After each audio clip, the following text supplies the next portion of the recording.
magazine hebdomadaire de la MINUSCA. Ce soir, voici le sommaire.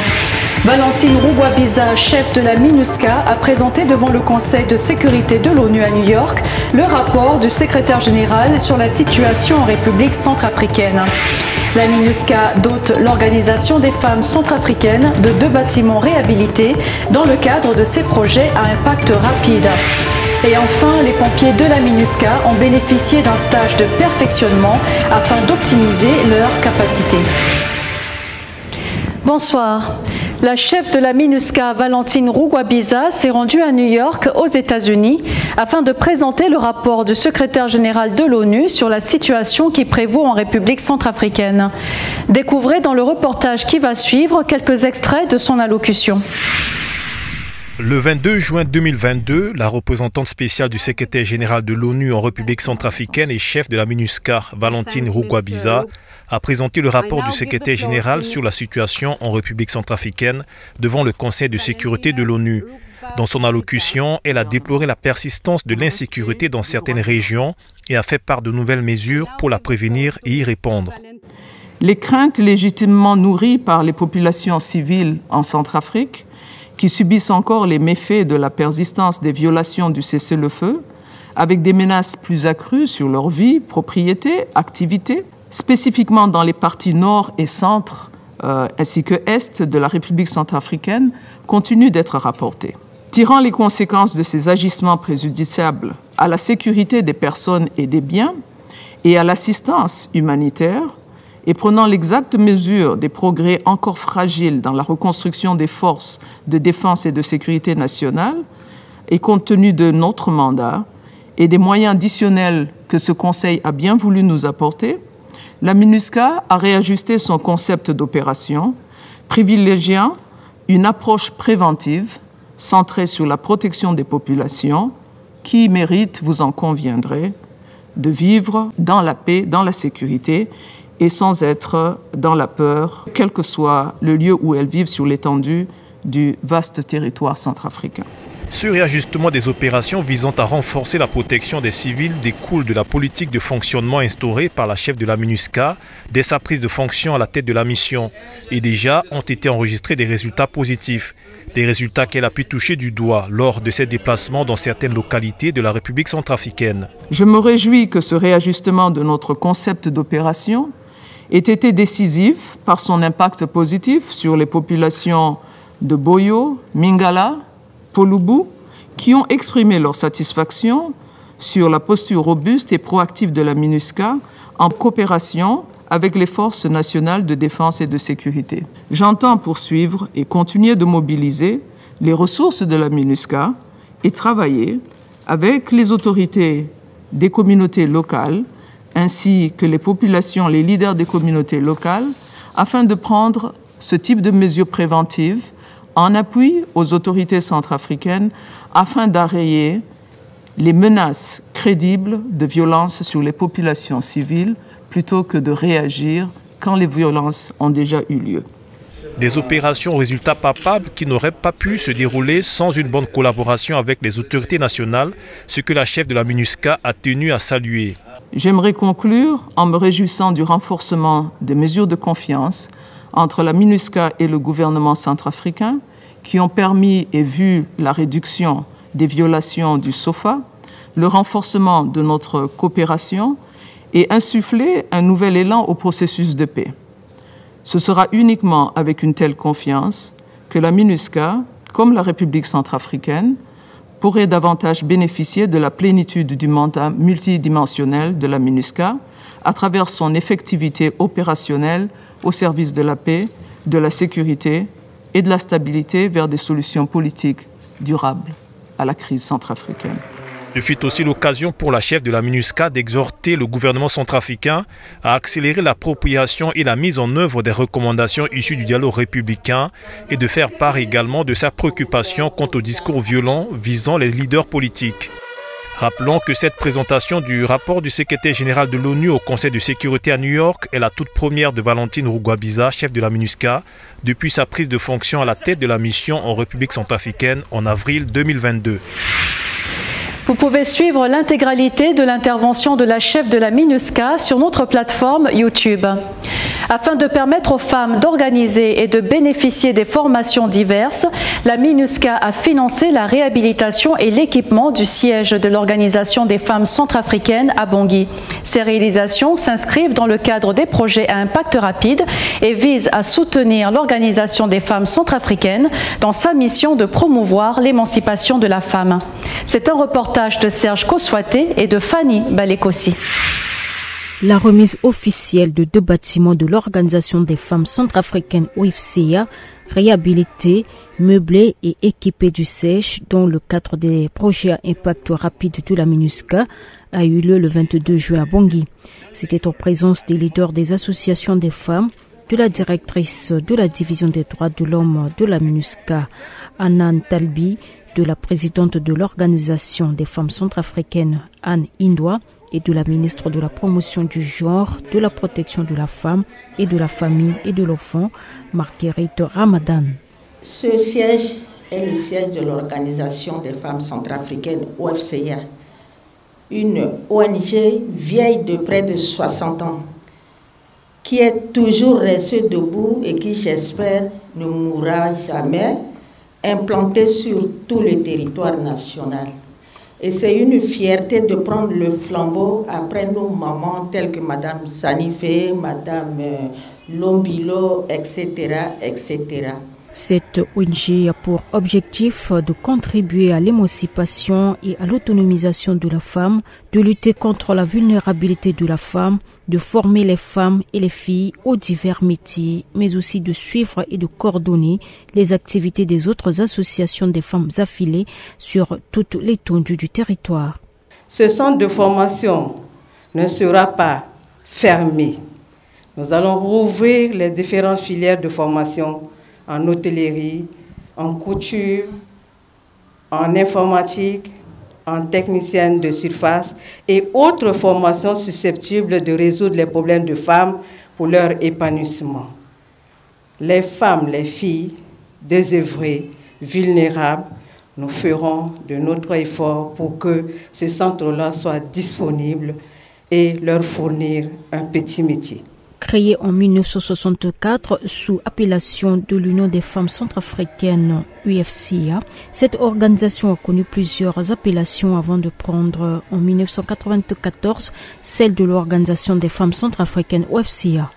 Quelle que soit notre casquette, qu'elle soit dans le cadre d'une politique gouvernementale, que ce soit dans le cadre de l'engagement militant, que ce soit pour nous dans le cadre de la résolution 1325 sur paix et sécurité, on a un objectif commun ici. Et on a aussi une certitude commune, qui est pas de développement, pas de paix, s'il n'y a pas de femmes parmi ça.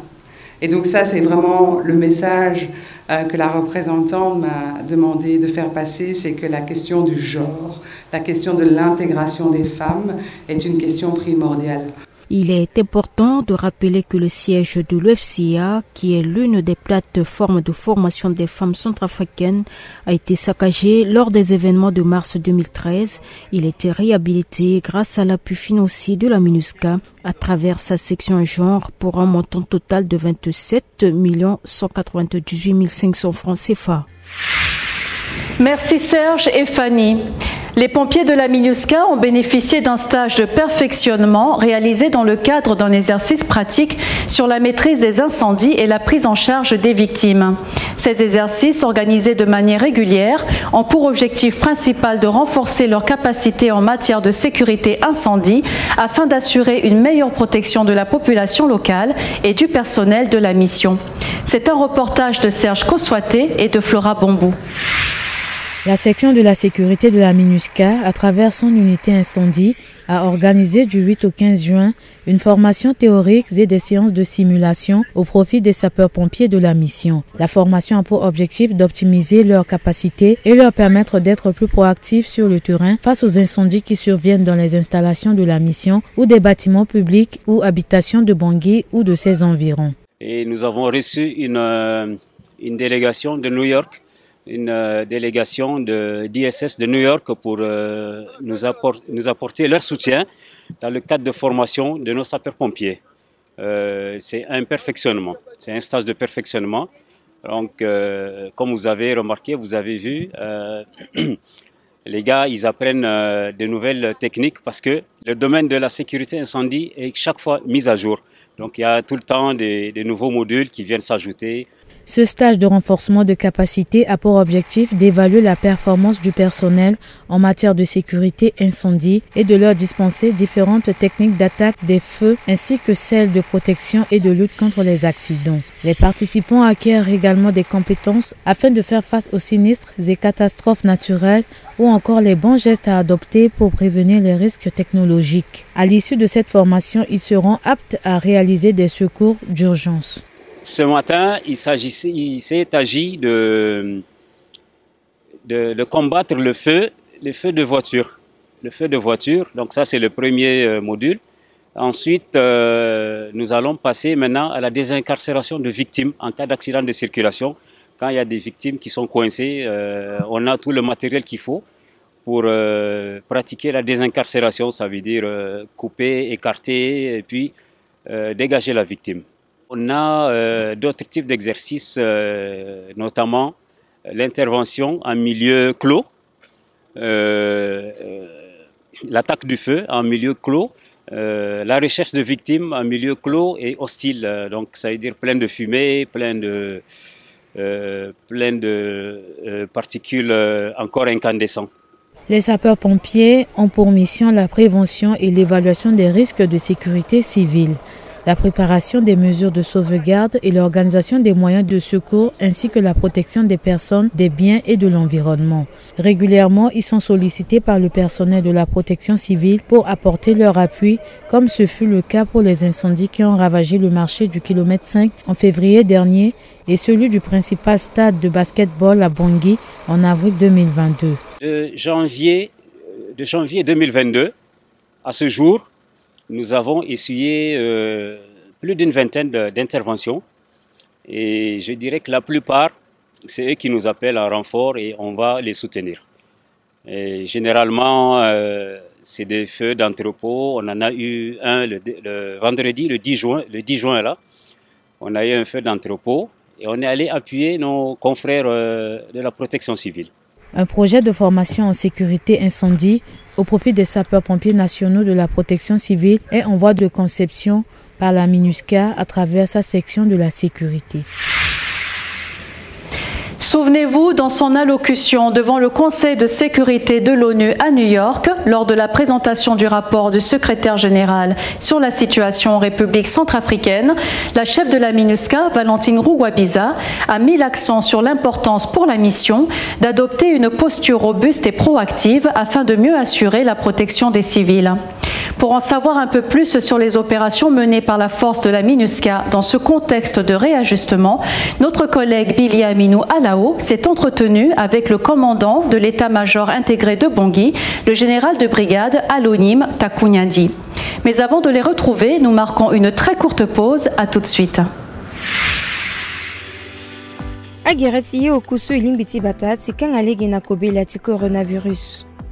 Ako isukura mamboko tie lako nangu ngana makpakpa wala ngalegi ako na alcool.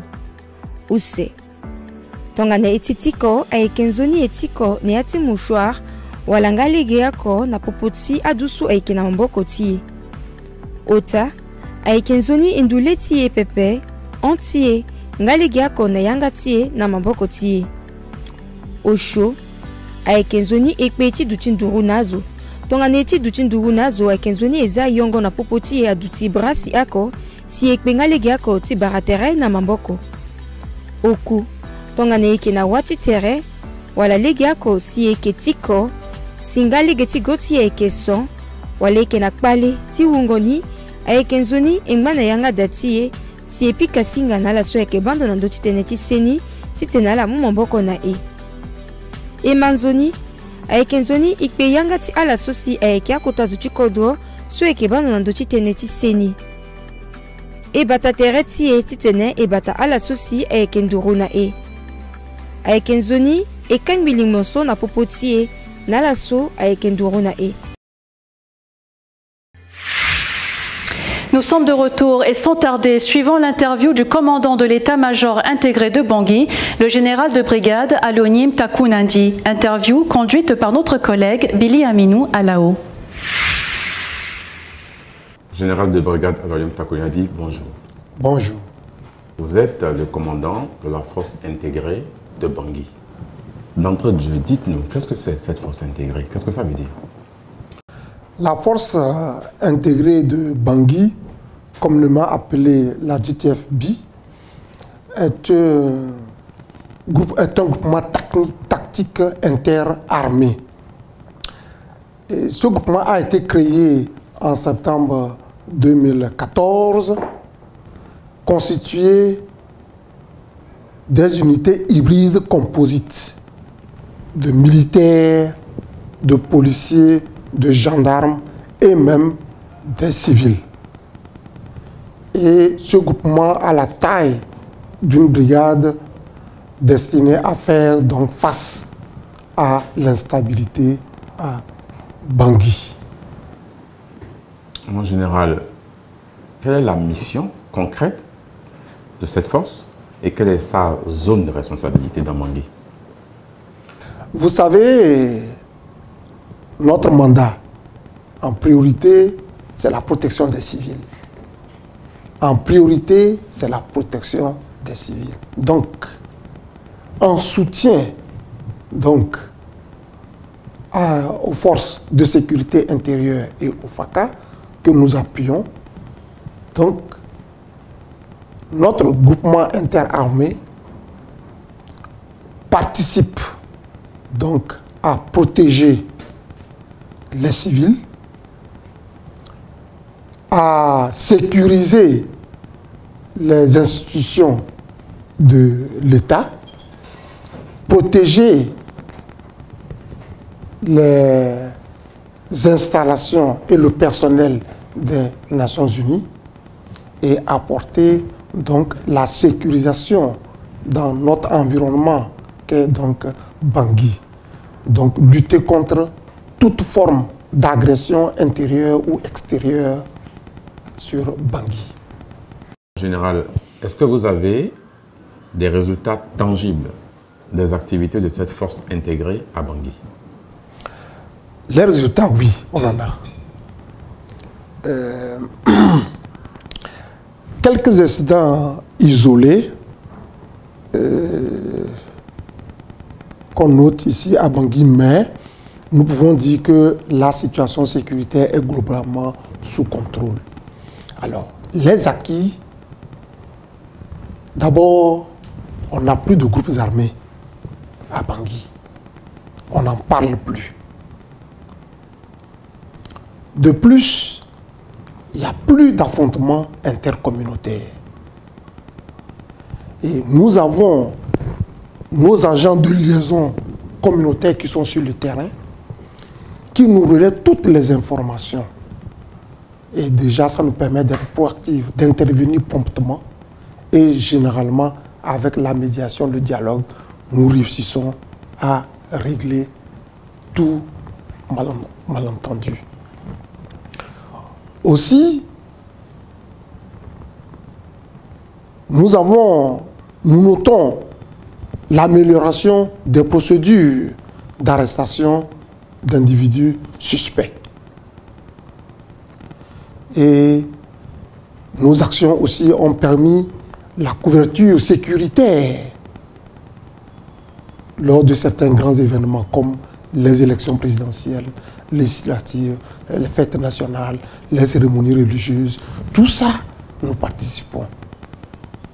Et enfin, nous avons réussi avec donc, nos partenaires centrafricains à repousser l'attaque des groupes armés de la CPC sur Bangui le 13 janvier 2021.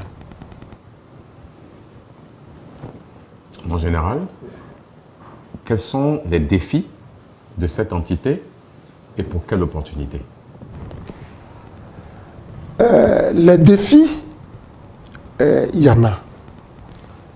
Premièrement, le tout premier défi, c'est les quelques manifestations anti-MINUSCA, qui sont généralement les résultats d'un montage pour ternir l'image de la mission. Et ceci fait que parfois la population perd confiance, mais nous devons travailler davantage pour être beaucoup plus proches de la population et relayer pour que la population voit nos bonnes actions que nous faisons sur le terrain. Aussi, nous avons les violations des accords entre la MINUSCA et le gouvernement. Donc, ces violations créent des sentiments de méfiance. Mais je peux dire que ceci est derrière nous, puisqu'on n'en a plus entendu parler. Et aussi, le dernier point le plus important, le désarmement. Certes, nous disons que Bangui est sécurisé, mais il y a encore des armes qui se cachent puisqu'on ne les a pas. Donc c'est le jour que nous allons réussir à faire le désarmement que nous pourrions dire qu'effectivement Bangui est sécurisé à 100%. Nous souhaiterons que vraiment qu'il y ait beaucoup plus d'activités, de projets d'impact rapide et intensifier donc certaines actions au profit donc, de la population, ceci pour améliorer l'image de la force. Général de brigade Aloyem Takoyandi, merci. Merci Billy Aminou Alao. Cette édition est à présent terminée. Merci de nous avoir suivis. On se retrouve la semaine prochaine. Prenez bien soin de vous et à très bientôt.